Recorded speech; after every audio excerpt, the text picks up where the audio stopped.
નાયબ મુખ્યમંત્રી જે હર્ષ સંઘવી છે તેમને તેવી વિનંતી છે કે કોઈ વસ્તુને પોતાના ઈગો પર ન લઈ ગુજરાતની કાયદો અને વ્યવસ્થાની સ્થિતિ જળવાઈ રહે અને હાલમાં જે સ્થિતિ છે તેમાં સુધારો આવે.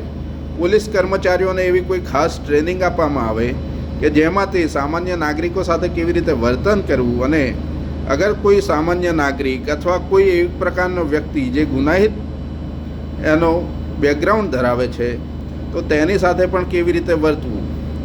કોઈને ગંદી ગાળાગાળી કે રસ્તા ઉપર મવાલીઓની જેમ હાથ પગ છૂટા હાથે મારામારી કરવાનું એ ગુજરાતમાં શોભા નથી આપતું. અને એ કર્મચારીને એવું પોતાની નોકરી દરમિયાન અથવા કાયદા વ્યવસ્થામાં એવી કોઈ જગ્યાએ લખેલું નથી કે કોઈ પોલીસ કર્મચારી કોઈ પણ વ્યક્તિ સાથે જાહેર રસ્તામાં મવાલીઓની જેમ મારામારી કરે.